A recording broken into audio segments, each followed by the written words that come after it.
Shalom Bapak Ibu yang dikasihi Tuhan Yesus Kristus. Jumpa lagi dengan saya Stephen Matthew dalam Renungan Harian GKI Kebonjati. Tema renungan kita pada hari ini adalah Sumber Sukacita Paulus. Ayat yang menjadi bahan renungan kita diambil dari Filipi 1 ayat 3-14. Filipi 1 ayat 3-14. Demikian firman Tuhan. Ucapan syukur dan doa. Aku mengucap syukur kepada Allahku setiap kali aku mengingat kamu, dan setiap kali aku berdoa untuk kamu semua. Aku selalu berdoa dengan sukacita. Aku mengucap syukur kepada Allahku karena persekutuanmu dalam berita Injil mulai dari hari pertama sampai sekarang ini. Akan hal ini aku yakin sepenuhnya, yaitu Ia yang memulai pekerjaan yang baik di antara kamu akan meneruskannya sampai pada akhirnya, pada hari Kristus Yesus. Memang, sudahlah sepatutnya aku berpikir demikian akan kamu semua, sebab kamu ada di dalam hatiku, oleh karena kamu semua turut mendapat bagian dalam kasih karunia yang diberikan kepadaku, baik pada waktu aku dipenjarakan, maupun pada waktu aku membela dan meneguhkan berita Injil. Sebab Allah adalah saksiku betapa aku dengan kasih mesra Kristus Yesus merindukan kamu sekalian.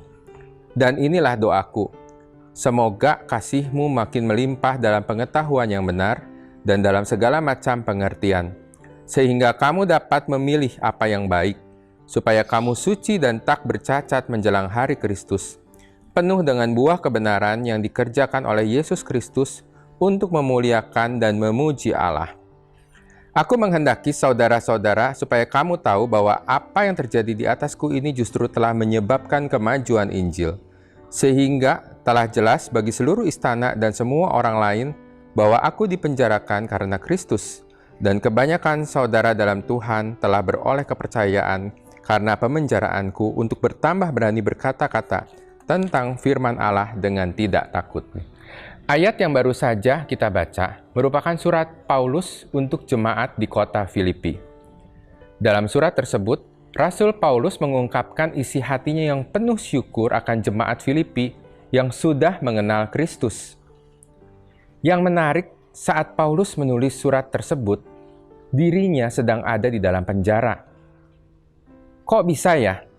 Pada saat dirinya di penjara, Paulus malah menulis surat yang berisi luapan syukur dan sukacita. Ada beberapa poin menarik yang bisa menjadi jawaban atas pertanyaan ini. Pertama, Paulus tidak egois. Dia tidak menempatkan sumber sukacitanya pada kenikmatan dirinya sendiri, melainkan pada apa yang menjadi kehendak Tuhan. Hal ini terungkap di ayat 5. Aku mengucap syukur kepada Allahku karena persekutuanmu dalam berita Injil mulai dari hari pertama sampai sekarang ini. Kedua, Paulus meletakkan sumber sukacitanya pada kehendak Tuhan. Maka Paulus yakin bahwa apa yang menjadi kehendak Tuhan pasti terwujud. Dalam ayat 6 disebutkan, akan hal ini aku yakin sepenuhnya, yaitu Ia yang memulai pekerjaan yang baik di antara kamu akan meneruskannya sampai pada akhirnya, pada hari Kristus Yesus. Ketiga, Paulus mampu melihat suatu situasi dari sudut pandang yang lain. Di ayat 12-14 dikatakan, aku menghendaki saudara-saudara supaya kamu tahu bahwa apa yang terjadi atasku ini justru telah menyebabkan kemajuan Injil, sehingga telah jelas bagi seluruh istana dan semua orang lain bahwa aku dipenjarakan karena Kristus. Dan kebanyakan saudara dalam Tuhan telah beroleh kepercayaan karena pemenjaraanku untuk bertambah berani berkata-kata tentang firman Allah dengan tidak takut. Alih-alih melihat dirinya menderita dalam penjara, Paulus justru melihat penderitaannya menghasilkan suatu kebaikan, yaitu kemajuan Injil. Bahkan hingga seluruh istana dan semua orang mendengar tentang Kristus. Kemampuan untuk melihat dari sudut pandang lain ini terkait erat dengan pernyataan Paulus di ayat 9-11. Dan inilah doaku supaya kasihmu makin melimpah dalam pengetahuan yang benar dan dalam segala macam pengertian, sehingga kamu dapat memilih apa yang baik supaya kamu suci dan tidak bercacat menjelang hari Kristus, penuh dengan buah kebenaran yang dikerjakan oleh Yesus Kristus untuk memuliakan dan memuji Allah. Ternyata, kasih perlu diimbangi dengan pengetahuan dan pengertian yang benar. Amsal 9 ayat 10 mengatakan, "Permulaan hikmat adalah takut akan Tuhan, dan mengenal yang Maha Kudus adalah pengertian." Dalam bahasa lain, Paulus juga mengungkapkan hal ini di ayat 1, di mana Paulus menyebut dirinya sebagai hamba Kristus Yesus. Rupanya ini yang menjadi sumber sukacita Paulus. Paulus mengenal siapa Tuhannya. Hal ini memampukan Paulus takut pada Tuhan dan menyerahkan dirinya menjadi hamba Kristus Yesus.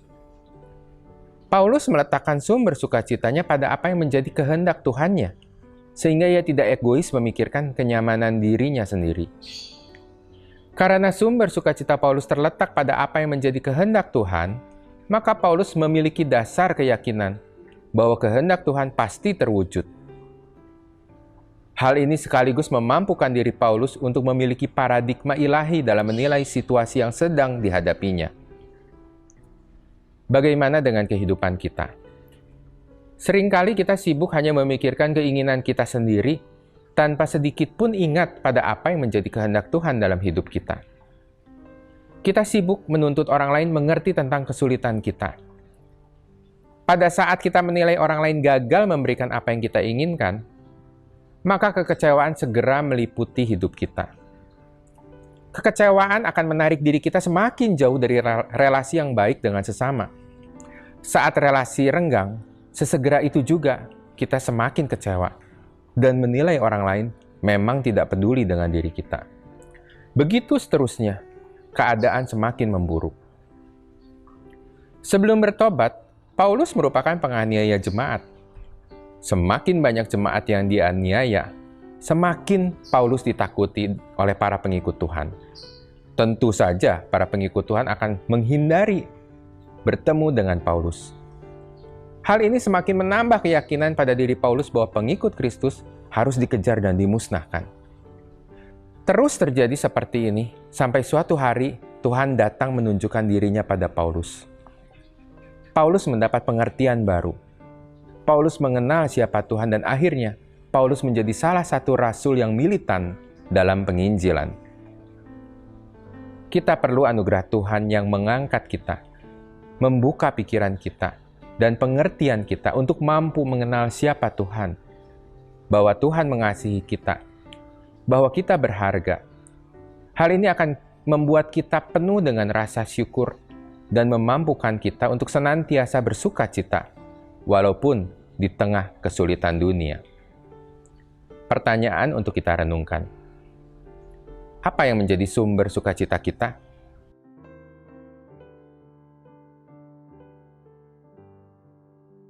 Apakah kita yakin bahwa kita sudah mengenal Kristus Yesus dan menjadi hamba-Nya?